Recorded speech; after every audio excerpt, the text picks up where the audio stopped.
अभी पता है कितने बज रहे हैं? मैं दिखाता हूँ तुम लोगों को।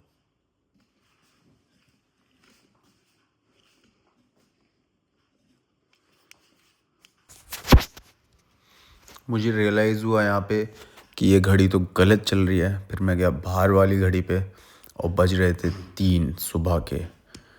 3 से थोड़ा कम था। Dark outside.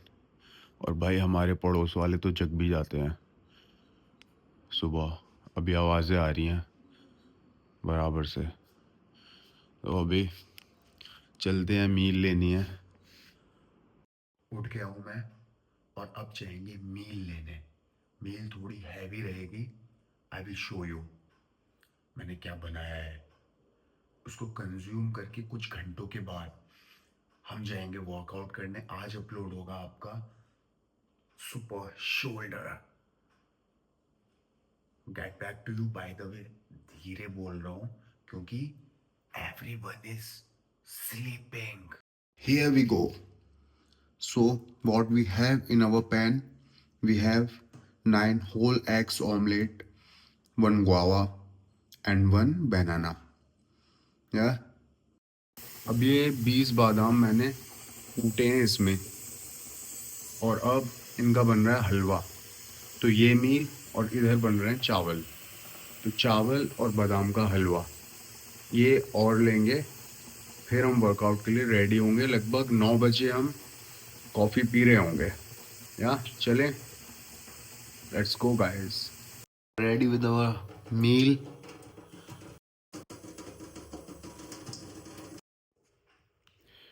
अब देखते हैं नेटफ्लिक्स, कुछ अगर ढंग का मिलता है तो।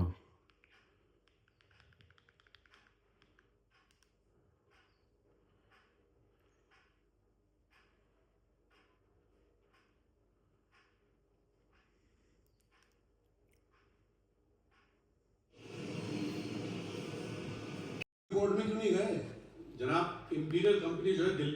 ये तो देखी थी मैंने, जॉली LLB 3। कोई ढंग की लगी नहीं मेरे को मूवी। किसी और को जाने की आस हुई नहीं। क्या हुई?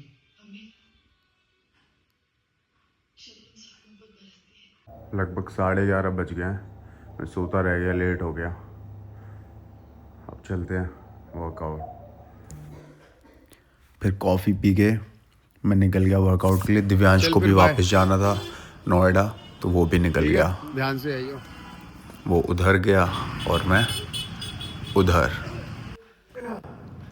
अलग अलग रास्ते पे, लेकिन आखिर मंजिल तो हमारी एक ही है।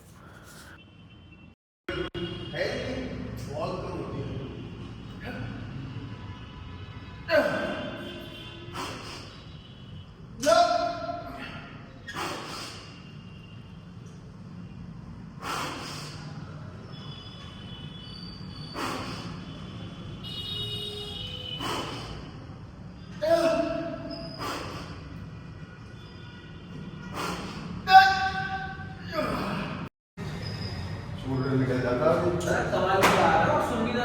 मुझे लगा कहानी बता रहे हो वही वाली। अभी मामला खराब हो जाता ये निकल जाता।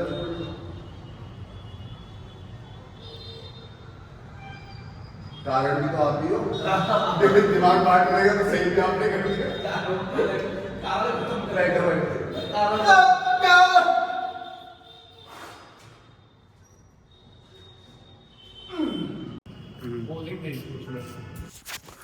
फिर हम बढ़े आगे नेक्स्ट सेट की तरफ और यहाँ मैंने किया ड्रॉप सेट।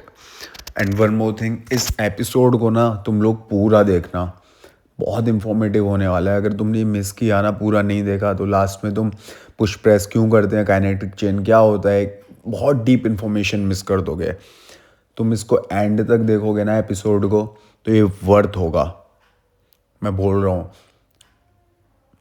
इसलिए कीप काम और इसको एंड तक देखना।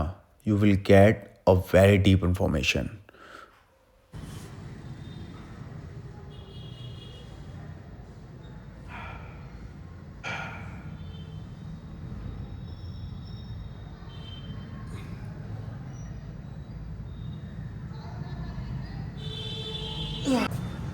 देखो लैटरल रेस तो बहुत किए होंगे आपने, लेकिन आज मैं आपको प्रॉपर फॉर्म बता रहा हूँ लैटरल रेस का। थोड़ा तेज बोलना पड़ रहा है क्योंकि बाहर ट्रैफिक है।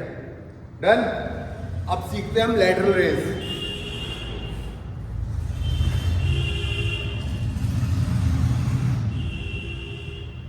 सबसे पहले तो जो डंबल रहेंगे ना, इधर नहीं रहेंगे, ठीक है? इधर नहीं रखना डंबल। डंबल रहेंगे इस तरह से। इसको कौन सी ग्रिप बोलते हैं? Neutral grip. न्यूट्रल। इस तरह से डंबल नहीं रखना और ऐसे नहीं जाना। डंबल यहां रहेगा न्यूट्रल ग्रिप के साथ, ठीक है? और ग्रिप टाइट रहेगी। जितनी टाइट ग्रिप आप पकड़ोगे उतना बेहतर तरीके से आपका वेट मूव करेगा, और जितना बेहतर वेट मूव करेगा कंट्रोल के साथ, उतना मसल डिफाइन होगा, उतना मसल को काम अच्छा मिलेगा, लोड मिलेगा, ठीक है? तो प्रोग्रेसिव ओवरलोड इसी तरह से करना है। अब मैं अगर यहाँ 5 की जगह 20 का डंबल लेके ये करने लगूं तो उसका कोई मतलब नहीं है। Okay, let's do this. ये आया। एल्बो थोड़ी सॉफ्ट रहेगी, याद रखना, बिल्कुल रिजिड नहीं रहेगी और बिल्कुल मुड़ी हुई नहीं रहेगी, ये सॉफ्ट रहेगी। Grip tight. See my four arms कितना टाइट है, ठीक है? इसको ऐसे टाइट पकड़ो जैसे कोई खाई में गिरने वाला है और उसकी जिंदगी बचानी है आपको। Hold it tightly. दिस। और जहां से शुरू किया था वहीं आ जाएगा। ये गए, ये आया, ये गए, ये आया, ये गए, ये आया, ये गए, ये आया। या चलो करो मेरे साथ में 12 रेपिटेशंस। 2 5 6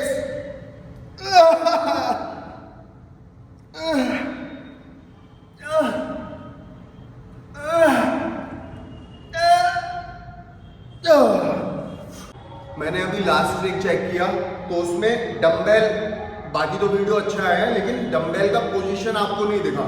तो अभी देखो, ये not like this but like this. This is the neutral grip and we will perform in this grip only. या नो बॉडी मूवमेंट, ठीक है? सिर्फ जिस मसल का वर्कआउट है वही चलनी चाहिए। या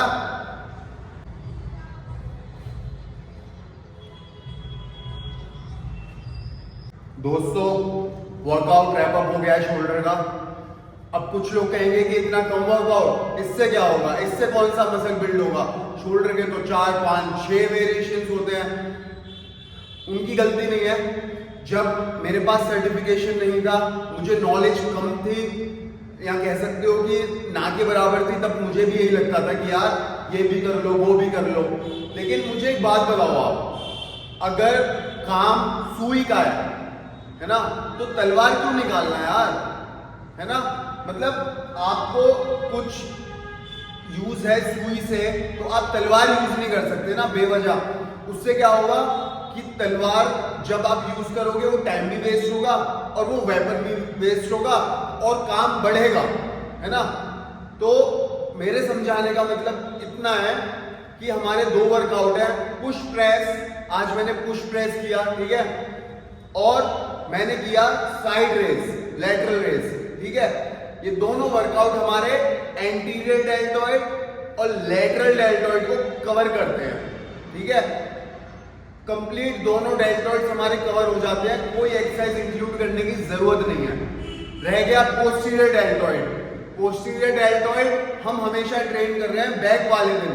मैं आपको बताता हूं बैक वाले दिन क्यों ट्रेन करते हैं, क्योंकि वो पोस्टीरियर है। पोस्टीरियर और ये एंटीरियर है। एंटीरियर मतलब सामने, पोस्टीरियर मतलब पीछे।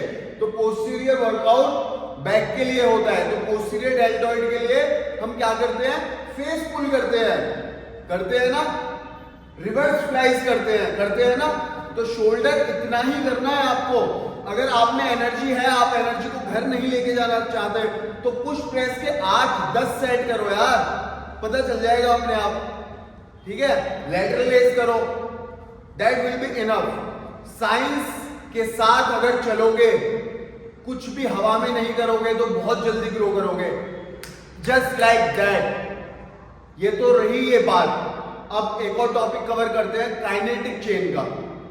ठीक है, मुझे बहुत चिल्लाना पड़ रहा है यार, थोड़ा साइड में रख लेता हूं कैमरा, रुको। अब ठीक है, हाँ ठीक है। तो हम क्या बात कर रहे थे, काइनेटिक चेन का। तो काइनेटिक चेन बहुत जरूरी है। जो मैंने पुश प्रेस किया उसमें काइनेटिक चेन इन्वॉल्व थी। काइनेटिक चेन आपको समझना क्यों जरूरी है? जब तक आप काइनेटिक चेन नहीं समझोगे आप किसी वर्कआउट को सीरियसली परफॉर्म नहीं कर पाओगे। तो स्ट्रक्चरल मूवमेंट के पीछे का साइंस जानना आपको बेहद जरूरी है। ठीक है, शुरू करते हैं। I am telling you 2 types of kinetic chain. First one is OKC, second one is CKC. OKC stands for Open Kinetic Chain. CKC stands for Closed Kinetic Chain. Done? इतना समझ आ गया? ओपन काइनेटिक चेन कौन सी होती है? जिसमें हमारी body fix रहती है ना? और लिम्ब मतलब अपर लिम्ब, लोअर लिम्ब मतलब हमारे हाथ पैर, लिम्ब फ्री होते हैं। अब एग्जाम्पल मैं आपको देता हूं, लेग एक्सटेंशन करते हैं हम, हमारी बॉडी फिक्स है लेकिन लिम्ब मूव कर रहा है, राइट? एक पैर मूव कर रहा है। बाइसेप कर्ल, बॉडी फिक्स है लेकिन लिम्ब मूव कर रहे हैं। ठीक है, अब सबसे बड़ा मेजर रोल क्या आता है when it comes to close kinetic chain. ठीक है, उसमें क्या होता है, हमारा एंड पार्ट फिक्स रहता है। जैसे मैंने पुश प्रेस किया तो मेरे पैर जमीन पे फिक्स थे ना? अब जमीन पे फिक्स होने की वजह से क्या हो रहा है, काइनेटिक चेन नीचे से जनरेट हो रही है ना? When it comes to kinetic chain, हमारा ये तीनों मसल, बोन्स और जॉइंट्स, ये तीनों एक साथ रोल में आते हैं। ठीक है, और एक साथ ही ड्राइव देते हैं हमारे शरीर को किसी भी वेट को पुश करने के लिए। Understanding my point? Whenever bones, joints and muscles are working together like a team, एक टीम की तरह काम करते हैं जिससे हम हैवी वेट लिफ्ट कर सकते हैं, है ना? अब काइनेटिक चेन जनरेट कैसे होती है? आपको अपने पैर पूरी तरह से फिक्स रखने हैं ग्राउंड पे। ठीक है, when you are doing push press तो पैर फिक्स रहेंगे और बूम, तो यहां से आएगी। अब डेडलिफ्ट करते हैं हम तो पैर फिक्स रहते हैं ना, पैर और हमारे लेग्स मसल, ग्लूटियस मैक्सिमस, इन सब का इन्वॉल्व है ना। आपने कभी देखा होगा जब आप डेडलिफ्ट करते हैं और इधर से ताकत नहीं लगती आपके ग्लूट से, अगर ग्लूट से ताकत नहीं लगती तो वेट कभी कभी उठता नहीं है ना? तो वो काइनेटिक चेन प्रॉपरली वर्क नहीं करती, इसलिए आप अमूमन जितना वेट उठा लेते हैं कभी कभी उतना भी नहीं लगता। तो काइनेटिक चेन बहुत जरूरी है। हमेशा कोशिश करना कि काइनेटिक चेन के वर्कआउट जब परफॉर्म करो आप क्लोज काइनेटिक चेन के, तो आप या तो बेयर फुट करो या लिफ्टिंग शूज के साथ करो। ठीक है, याद रखना ये बात, कोशिश करना। अगर कभी भूल जाते हो या नहीं कर पाते हो, that is a different scenario, but make sure that you are performing your close kinetic chain workouts barefoot और विथ लिफ्टिंग शूज। डन? चलो आज के टॉपिक को यहीं आराम देते हैं। कल मैं एक बहुत इंपॉर्टेंट डिस्कशन करूंगा आपसे, और डे आफ्टर टुमारो आएगा आपका सुपर, क्या डालें, super abdominal. Done? So just wrap it up. Stay safe. Take care of yourself and your family. Say no to drugs. Eat healthy. Stay healthy. Keep growing. All the best to each and everyone who is watching my video. Over and out.